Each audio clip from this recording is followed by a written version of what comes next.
नमस्कार बच्चों, मैं संगीता भालेराव मैडम कक्षा 7वीं बी और सी के बच्चों को गणित पढ़ाती हूँ। देखो बच्चों, पिछले वीडियो में हम लोगों ने पाठ क्रमांक 7 संयुक्त स्तंभालेख यहाँ तक हम लोगों ने अध्ययन किया था। अभी उसमें जो स्तंभालेख जो थे वो भी मैंने आपको आलेख के कापी में कुछ स्तंभालेख हल करके दिखाए थे और बचे हुए जो एग्जाम्पल है, उदाहरण है, वो आपको मैंने आलेख के कापी में हल करने के लिए कहा गया था। अभी आज से हम लोग इस वीडियो से पाठ क्रमांक 8 बैजिक व्यंजक और उन पर की जाने वाली संक्रियाएं, तो इस पाठ की शुरुआत करने वाले हैं। तो सबसे पहले हम लोग यहाँ पर एक जो तालिका दी है उस तालिका का निरीक्षण करके कुछ रचनाबंध आकृतिबंध जो है वो समझने की कोशिश करने वाले हैं। तो इससे आधार पर हम लोगों को बैजिक व्यंजक किसको कहा जाता है यह हम लोग समझ लेने वाले हैं। तो सबसे पहला जो कॉलम दिया है वो है तिलियों के रचना का, दूसरा दिया है उन तिलियों के रचना से बनने वाले वर्गों का, तीसरा दिया है उसमें जो तिलियाँ उपयोग में लाई गई है वो तिलियाँ, ऐसे कुछ कॉलम दिए गए हैं। देखो पहले में दिया है, पहले में देखो कितनी तिलियाँ जोड़ी गई है, 4 तिलियाँ, और इन 4 तिलियों से कितने वर्ग बन गए हैं, 1। उसके बाद ये जो 4 तिलियाँ थी उसमें 1 2 3 कितनी तिलियाँ उसमें जोड़ी है, 3 तिलियाँ, जिसके कारण कितने वर्ग बन गए, 2। और यहाँ पर अभी तिलियों की संख्या कितनी हो गई, तो पहले 4 थी, उसके बाद अभी ये 3 हो गई, मतलब 4 और 3 7 हो गई है। उसके बाद देखो यहाँ पर अभी 2 वर्ग बन गए, इन 2 वर्गों में फिर से 1 2 3 तिलियाँ जोड़ी है, तो इसके कारण यहाँ पर कितने वर्ग बन गए, 3 वर्ग।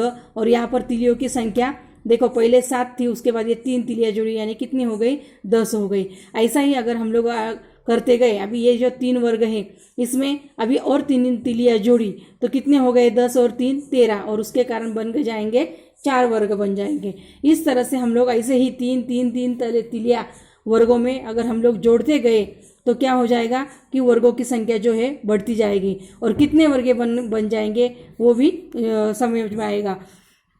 तो इस तरह से ये तिलियों की संख्या जो है वो हम लोग इस तरह से कुछ क्रिया करते हैं, मतलब गुना और जोड़ की क्रिया करके इस तरह से दिखा सकते हैं। जैसे कि देखो यहाँ पर तिलियाँ कितनी थी, 3, और 3 में 1 तिलियाँ जोड़ी, तो कितने बन गए, 4 बन गए।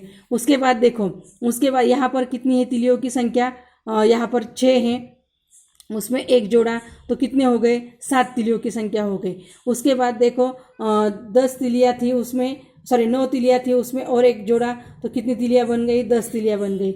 उसके बाद यहाँ पर 12 तिलियाँ उसमें और 1 जोड़ी, तो 13 तिलियाँ बन गई। तो इस तरह से हम लोग ये तिलियों की संख्या एक एक जोड़ने पर जोड़ते जाएंगे। उसके बाद देखो, तो अभी यहाँ पर 3 जोड़ 1 कितना हो गया, 4, संख्या कितनी हो गई, 4, 6 जोड़ 1 कितने हो गए, 7, 9 जोड़ 1 कितने हो गए, 10, 12 जोड़ 1 कितने हो गए, 13। उसी प्रकार अगर हम लोगों को यही उत्तर आना चाहिए तो इसके लिए हम लोग ये भी क्रिया कर सकते हैं, मतलब गुना और जोड़, ये दोनों क्रिया इसमें कर सकते हैं। जैसे कि देखो 3 गुना 1 किया, यानी 3 तिलियाँ और 1 वर्ग की संख्या, ऐसा अगर हम लोगों को किया और उसमें 1 जोड़ा तो फिर बन जाएंगे 4। कैसे देखो, 3 एकम 3 और जोड़ 1, 3 एकम 3 और 1 कितने हो गए, 4 हो गए। उसी तरह 3 तिलियों की संख्या और 2 वर्गों की संख्या, 3 दूना 6, 6 में 1 जोड़ा तो 7 हो गए। देखो उसके बाद 3 गुणा 3 तिलियाँ और उसमें 3 वर्ग, 3 तिया 9, 9 में 1 जोड़ा तो 10, देखो यहाँ पर हो गए। उसके बाद 3 गुना 4, देखो 3 तिलियाँ और 4 वर्गों की संख्या, तो 3 गुना 4 जोड़ 1, मतलब कितने हो गए, 3 चौक 12 और 1 13, 13 तिलियाँ हो गए।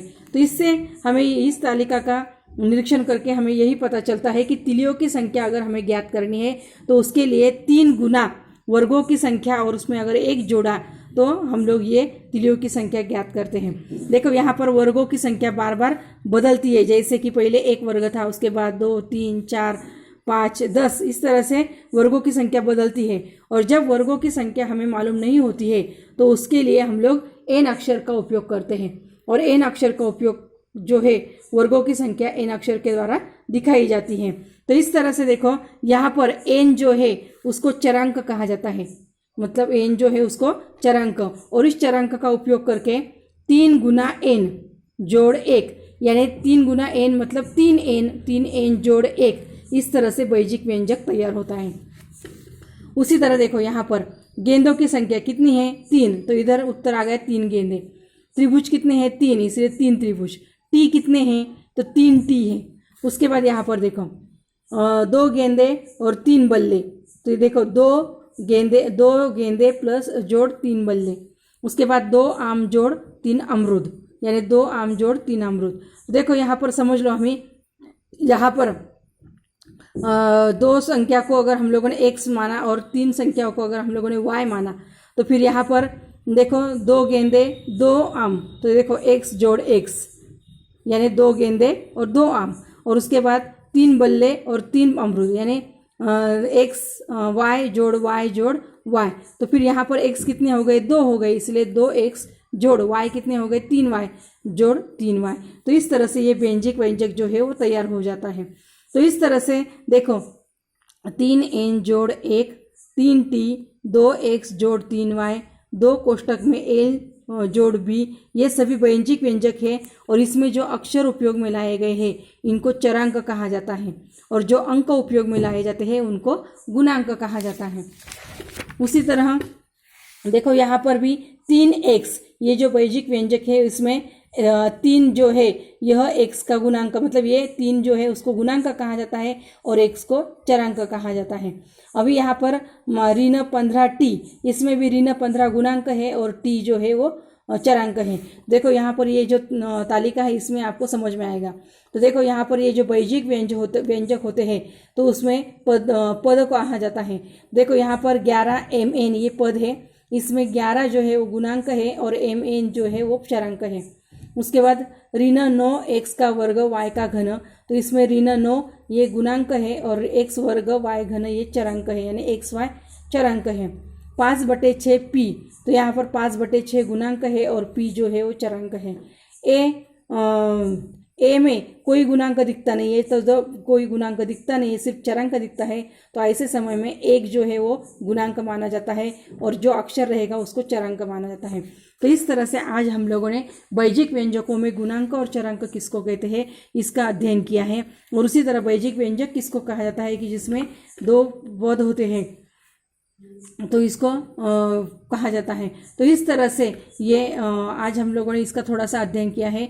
अगले वीडियो में हम लोग इसमें वैजिक सजातीय पद किसको कहते हैं और विजातीय पद किसको कहते हैं, वैजिक व्यंजकों के प्रकार कौन कौन से हैं, इनका अध्ययन करने वाले हैं। धन्यवाद।